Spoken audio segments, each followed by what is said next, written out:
গুপ্ত শিকড়ের ওজন। ভাগবতে দশম স্কন্ধের পঞ্চ অধ্যায়ে বলছে, এই মতে অন্ত পূজা করি সমাপন, তারপরে বাহ্য পূজা করে সাধক যে জন। অন্ত পূজা মানে অন্তরের পূজা। এই মতে অন্ত পূজা করি সমাপন, আগে অন্তরের পূজাটা করতে হয়, বাহিরের পূজাটা পরে করতে হয়। যারা সাধক সাধনা করে তারা কিন্তু এই অন্তরের পূজার মধ্যে মন বেশি থাকে, এই বাহিরের পূজার মধ্যে মন কম থাকে। তাহলে সাধকরা বাহিরের পূজাটা কেন করে? কারণ ওই বাহিরের পূজাটা করে লোক শিক্ষার জন্য। যদি সাধুরা পূজা না করে, সাধকরা পূজা না করে, তাহলে লোক শিখবে কি করে? তাই শেখার জন্য নিজে লৌকিক পূজা করে। সনাতন গোস্বামী সারাক্ষণ লীলায় থাকতেন। যদি কেউ লীলা ভোজন করে তার কিন্তু সময় নেই, কারণ একটু সময় নেই, একটা লীলা শেষ হয় আরেকটা লীলা শুরু হয়, সারাক্ষণ তো লীলার মধ্যেই থাকে। তাই উনি অপরাহ্নকালে লীলা দেখছেন। কি দেখছেন? জঙ্গল দিয়ে যাচ্ছে। সনাতন গোস্বামী জঙ্গলের একটা রাস্তা দিয়ে যাচ্ছে, ওই পাশে ওই যে কালা কৃষ্ণ বৈষ্ণব সেও জঙ্গল দিয়ে যাচ্ছে।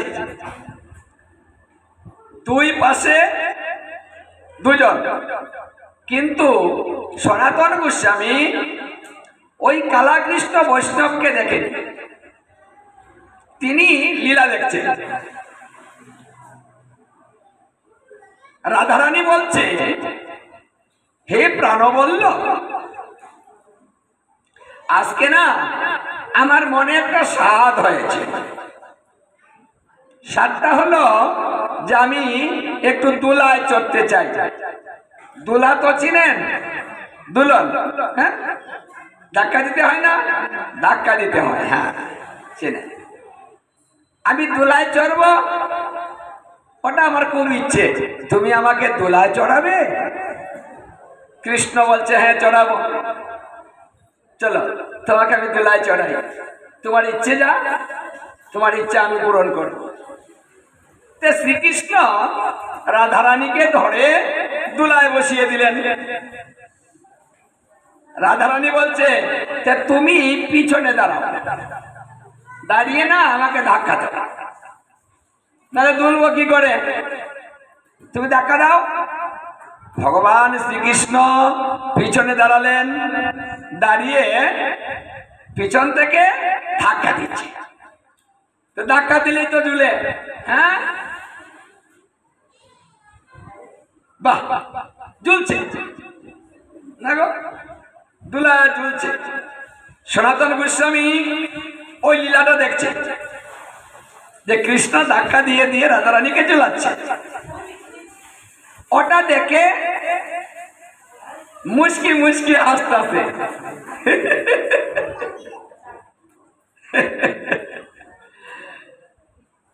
মানে কথা বলছে না কিন্তু হাসতেছে। কালা কৃষ্ণ বৈষ্ণব কয়, আমারে দেখিয়া কেমনে হাসলো, এখানে তার অন্য মানুষ নাই, আমি আর সে। এই হাসির ভাবটা কেমন? কি গো, কেউ যদি একা একা মুস্কি মুস্কি হাসে তাহলে সন্দেহ লাগে না? কি বলেন না? আপনাদের দেশে এটা বোঝে না কেউ। হাসি কয় প্রকার? হাসি তো অনেক প্রকারের হতে পারে, তাই না? এক হাসি আছে, ওই হাসি দিলে মানুষের রাগে শরীরটা ভাইটা যায় হাসি দেখলে, হ্যাঁ। আরেক হাসি দেখলে মনে হয় যে নবাব সিরাজদৌল্লা, এটাও তো হাসি, তাই না? আরেক হাসি দেখলে মনে হয় ও মনে হয় আমারে ভালোবাসে, যে সুন্দর হাসিটা দিল আমাকে, দেই কে। ভালোবাসার হাসি আছে না গো? দেখো, আবার আরেকটা হাসি হলো কিন্তু জন্ম দেয়। আমাকে দেখে হাসছে, আমি বুঝি না তুমি হাসলাকে কি গো, কিন্তু ঝগড়া বাঁধিয়ে দেয়। হাসিও কিন্তু ঝগড়া করাতে পারে। সনাতন গোস্বামী যেভাবে হাসছে, এই হাসির ভাবে মনে হচ্ছে যে কালাকৃষ্ণ বৈষ্ণবকে দেখে ও হাসতেছে, নাহলে একা একা বুকার মতো হাসবে কেন? আর উনি তো কোনো সাধারণ ব্যক্তি না, উনি পাগল না। কষ্ট হয়ে গেল বেশি। আরে সবাই আমাকে যা খুশি বলুক, আমাকে দেখে হাসুক, ক্রিটিসাইজ করুক, তাতেও মনে কষ্ট আসেনি, কিন্তু আজকে কষ্ট এসেছে। কেন? কারণ সনাতন গোস্বামীর মতো একজন ব্যক্তি, সে কি আমাকে দেখে হাসতে পারে? এই কষ্টটা সইতে পারছে না সে। সনাতন গোস্বামী তো জানেই না, সে তো লীলা দেখছে। হে কৃষ্ণ, তুমি অনন্ত কোটি ব্রহ্মাণ্ডের মালিক, তোমার এত শক্তি, তারপরেও তুমি এত ভক্তাধীন। রাধারানী যা বলে তুমি তাই শোনো। কে তোমার দাঁড়িয়ে ধাক্কা দিতে হবে কেন? তুমি যদি ধাক্কা না দিয়ে একটু ইশারা দাও না, ভগবান যদি ইশারা দেয় তাহলে দুলা তো একাই জ্বলবে। তাহলে তুমি কেন তুমি ধাক্কাটা দিচ্ছ? সেটাও বুঝতে পেরেছি, ওটা সনাতন গোস্বামী জপিটা একাই করছেন মনে মনে, আর হাসতেছে। ওই ভাব থেকে আসছে রাধারানীর মনের ইচ্ছা পূর্ণ করার জন্য তুমি ধাক্কা দিচ্ছ, ওটা আমি বুঝতে পেরেছি। কিন্তু কালাকৃষ্ণ বৈষ্ণব তো তা বুঝতে পারেনি। তিনি তো চলে গেলেন। এদিকে হঠাৎ করে সনাতন গোস্বামী যে লীলাটা দেখতেছিলেন, সেই লীলাটা বন্ধ হয়ে গেল, আর লীলা হচ্ছে না।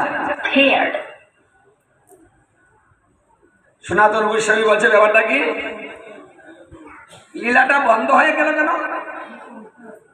লীলা আসছে না কেন? কি হয়েছে আমার? লীলা চ্যুত হয়ে গেল, ব্যাপারটা কি? কিন্তু অনেক চেষ্টা করলে কোনো মতে লীলা আসে না। লীলা যখন আসে না, সনাতন গোস্বামীর মনটা খারাপ হয়ে গেল। এই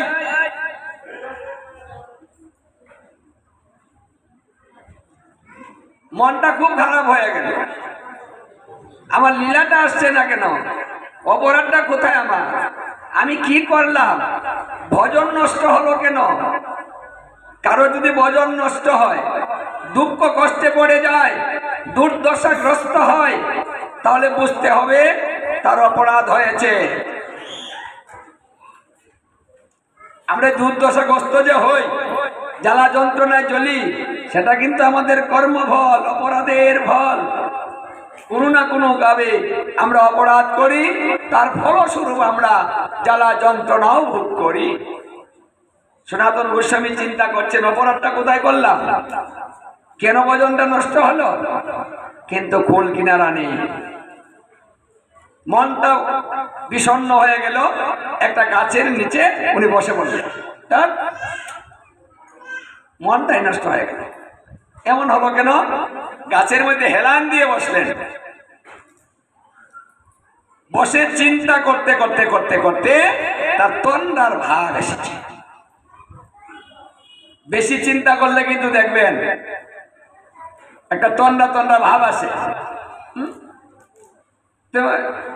এইভাবে তন্দ্রা ভাব এসেছে। এমন সময় রাধারানী বলছে, এই সনাতন, তোর এ জীবনে আর ভজন হবে না রে, তোর ভজন নষ্ট হয়ে গেল। তো ও ঘুমের মধ্যে থেকে বলছে যে আমার ভজনটা নষ্ট হলো কেন? কি করেছি আমি? তুই অপরাধ করেছিস, তুই বৈষ্ণব অপরাধে পড়ে গিয়েছিস। বৈষ্ণব অপরাধ তো আমি করিনি, আমি তো কোনো বৈষ্ণবের কাছেই যাইনি, তাহলে বৈষ্ণবের কাছে অপরাধটা হলো কি করে গো?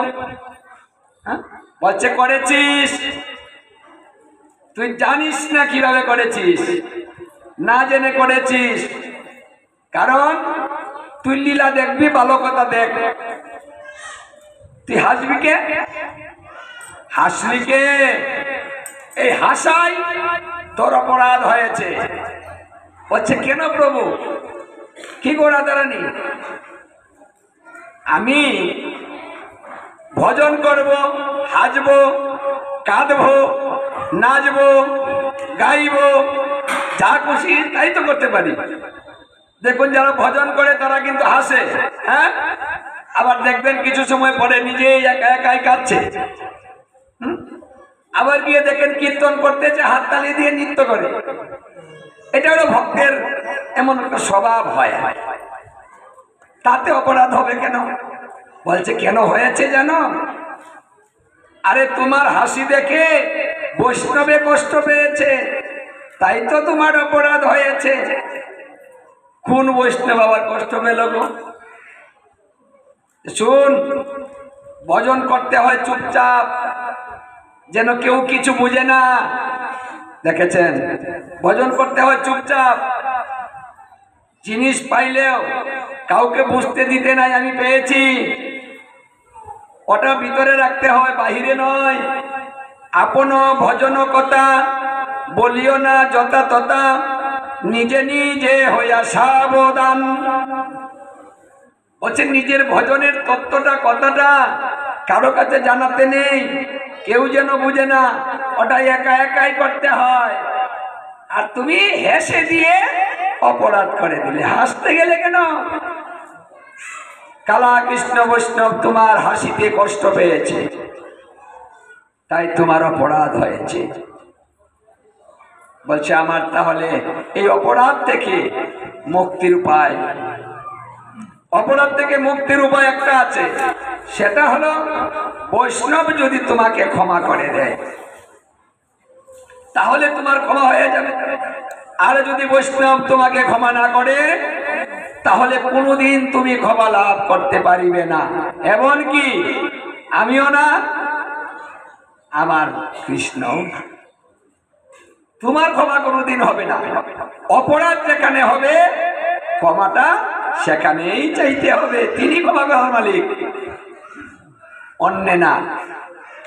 দেখুন আমাদের শিক্ষাটা কি, যদি জীবদ্দশায় কেউ জানেন যে আমি কোনো অপরাধ করেছি, কোথায় কি করেছেন আপনি জানেন না, কাকে কি বলেছেন আপনি জানেন না, আমরা জানি না। আমার ভুল কোথায় সবাই জানেন, নিজের ভুলটা ধরে যার কাছে অপরাধ করেছেন এই জীবদ্দশায় তার কাছ থেকে অপরাধটা মার্জন করে নিয়ে যান, ক্ষমা চেয়ে নিয়ে যান। যদি না চাই, আমরা ভজন করেও যদি মৃত্যুবরণ করি, তারপরেও সেই অপরাধের কারণে আমাদের আরো দুর্দশাগ্রস্ত পোহাতে হবে, বহু জন্ম অতিক্রম করতে হবে।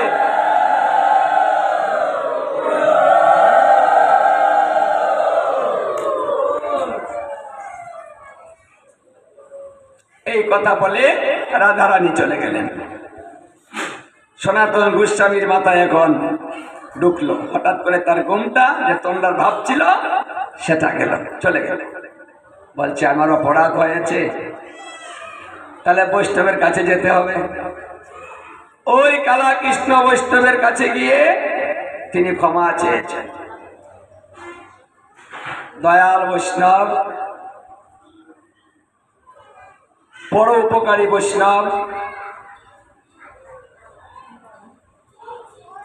বৈষ্ণবেতে যদি ক্ষুদ্র অপরাধ হয়ে যায় তার ভজন থাকে না।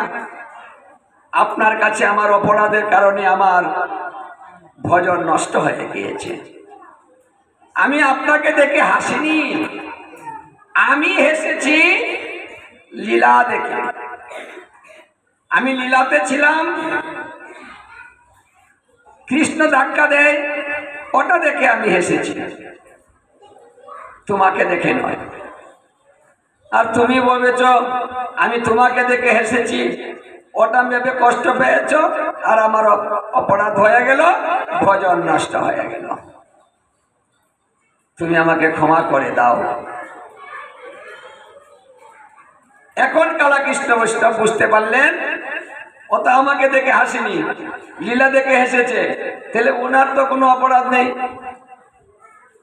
বলছেন হে সনাতন গোস্বামী, আপনি তো ভজন করেন, আমি ভজন করি না। আপনি লীলা দেখেন আর আমি আপনাকে দেখি, কোথায় পার্থক্য দেখেছেন? আপনি দেখেন লীলা আর আমি দেখি আপনাকে। কোন দিক দিয়ে কোন মানুষ যায়? আমি সারাক্ষণ লক্ষ্য রাখি থা, আর আপনি পাশে কে গেল এলো কিছুই বলতে পারেন না, কারণ আপনি সব সময় প্রভুর সঙ্গে সাক্ষাৎ করেন, তার কাছে থাকেন, লীলায় থাকেন। আর আমার মতো একজন বৈষ্ণব, আমাকে বৈষ্ণব বলা চলে যে লীলাই করে না, ভগবানকেই দেখে না, সে বৈষ্ণবটা কি করে হয়? আমি আবার অন্যের ভজন নষ্ট করে দেই না? প্রভু, অপরাধটা তো হয়েছে আমার, আমি আপনার ভজনে ব্যাঘাত ঘটিয়েছি, তাই আপনি আমাকে ক্ষমা করে দেন। এই যে এক বৈষ্ণব আরেক বৈষ্ণবের কাছে ক্ষমা আছে, বৈষ্ণবে বৈষ্ণবে কোলাকুলি দিয়ে সমান সমান হয়ে গেল, অপরাধটা ক্ষমা হয়ে গেল, খুশি হলেই হলো, বাস চলে গেল। তাহলে দেখুন, যদি কেউ হাসলে, এত বড় ভজন লীলা শরণ ভজন, সেটা যদি নষ্ট হয়ে যায়, তাহলে আমরা তো প্রতিনিয়ত মানুষকে কথা বলেই কত কষ্ট দিচ্ছি, তাই না? তাহলে কত সাবধান। এই জন্য এই বাক্যের বেগ, আচরণ, ওটাকে আগে ঠিক করতে হয়, না হলে ভজন নয়। এই তো গেল বাক্যের বেগ। মনের বেগ, মন যা খুশি তাই চাবে, কিন্তু দেওয়া যাবে না। মন চাইলেই কাজ করা যায়, চায় না।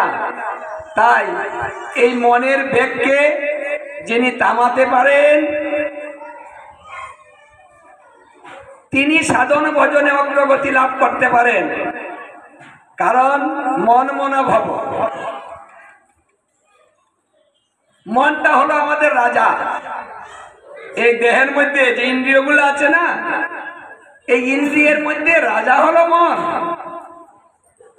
সবাই হলো প্রজা। রাজা যেদিকে যায় প্রজা সেদিকেই যায়। কেমন গো মন? আপনি কাজ করছেন, ওটার মধ্যে মন লাগেনি, কাজটা ভালো হবে?